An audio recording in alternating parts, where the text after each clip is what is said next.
Greetings, Fire Chargers, Darkblade here, and in this video I will read all of Genesis 31 because it is topically relevant to tomorrow's video.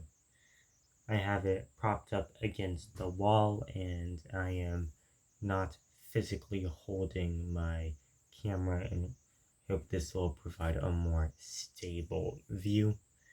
Jacob heard that Laban's sons were saying, "Jacob has taken everything our father owned, has gained all this wealth from what belonged to our father."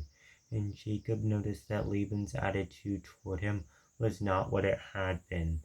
Then the Lord said to Jacob, "Go back to the land of your fathers and to your relatives, and I will be with you." So Jacob sent word to Rachel and Leah to come out to the fields where his flocks were. He said to them, "I see that your father's attitude toward me is not what it was before, but the God of my father has been with me. You know I have worked for your father with all my strength, yet your father has cheated me by changing my wages 10 times.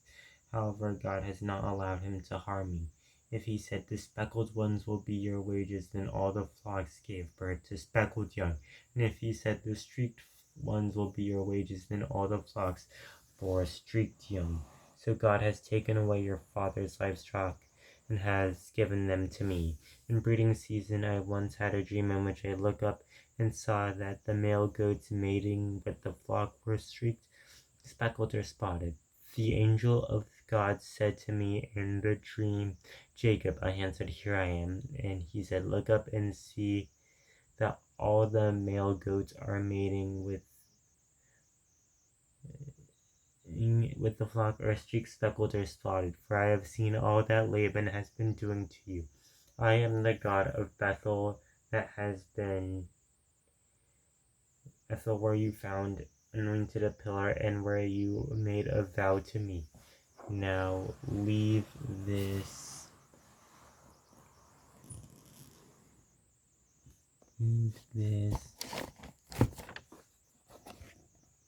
land at once and go back to your native land." Then Rachel and Leah replied, "Do we still have any share in the inheritance of our father's estate? Not only has he sold us, but he has used up what was paid for us. Surely all the wealth that God took away from our father belongs to us and to our children. So do whatever God has told you." Then Jacob put his children and his wives on camels, and he drove all the livestock accumulated, and he drove his livestock ahead of him, along with all the camels that he had, all the goods that he had accumulated in Paddan Aram, to go to his father Isaac in the land of Canaan. When Laban had gone to shear sheep, Rachel stole her father's household gods.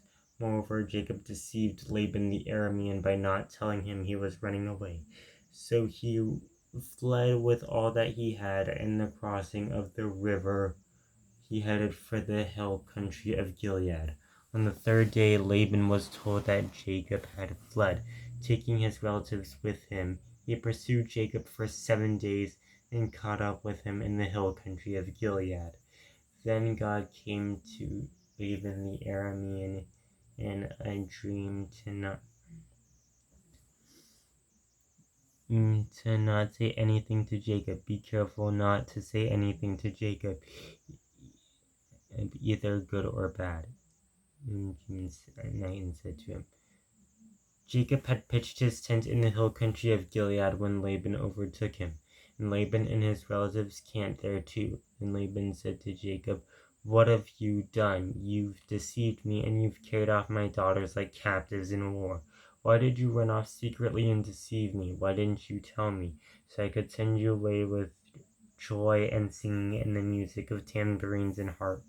You didn't even let me kiss my grandchildren and my daughters goodbye. You have done a foolish thing.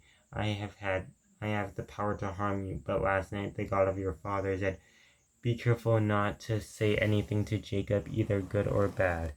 Now you have gone off because you long to return to your father's home. But why did you steal my gods? Jacob answered Laban, "I was afraid because I thought you would take your daughters away from me by force. But if you find anyone who has your gods, he shall not live.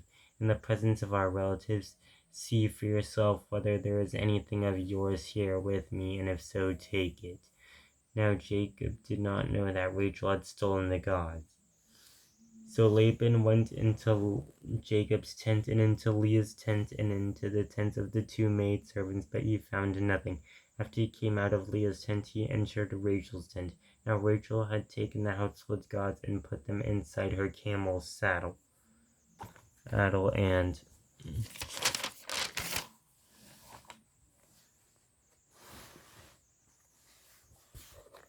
was sitting on them. Laban searched through everything in her tent, but found nothing. Rachel said to her, "Don't be angry, my lord, that I cannot stand up in your presence. I am having my period." Is that actually true? That is, you're undergoing that, you can't stand up. So he searched, but he could not find the household gods. Jacob was angry, and he took Laban to task. "What is my crime?" he asked Laban. "What sin have I committed that you hunt me down? Now that you have searched through all my goods, what have you found that belongs to your household? Put it in front of your relatives and mine, and let them judge between the two of us. I have been with you for 20 years now. Your sheep and goats have not miscarried, nor have I eaten rams of your flocks. I did not bring you animals torn by wild beasts. I bore the loss myself, and you demanded payments from me for what was stolen by day or night. This was my situation. The heat consumed me in the daytime, and the cold at night, and I fled from my eyes. It was like this for 20 years. I was in your household. I worked for you for 14 years for your 2 daughters, and 6 years for your flocks. And you have changed my wages 10 times. If the God of my father, the God of Abraham, and the fear of Isaac had not been with me, you would surely have sent me away empty-handed. But God has seen my hardship and the toil of my hands, and last night he rebuked you." Laban answered Jacob, "The women are my daughters, and the children of my children, and the flocks are my flocks.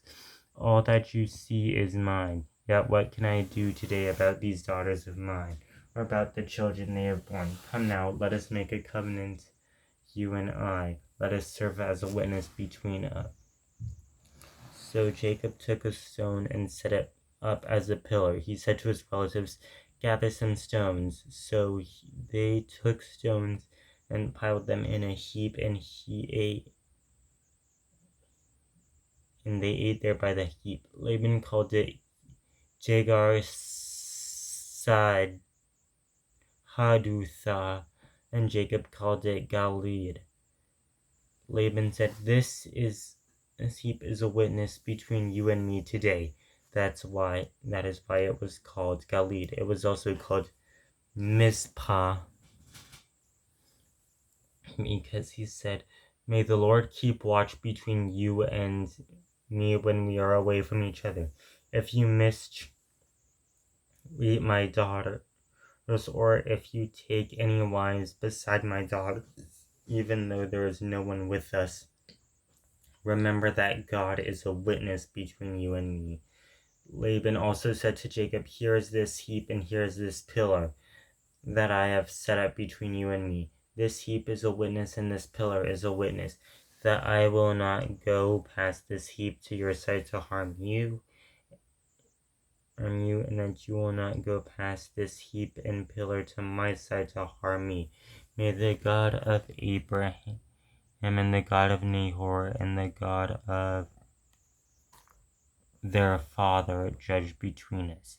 So Jacob took an oath in the name of the fear of Isaac. He offered a sacrifice in the hill country, and invited his relatives to a meal. After they had eaten, they spent the night there. Early the next morning, Laban kissed his grandchildren and daughters and blessed them. Then he left and returned home. That is all for this video. Goodbye, Fire Chargers. Make sure to like and subscribe, and I will see you tomorrow, where I will do something that is related to this specific chapter that I just read.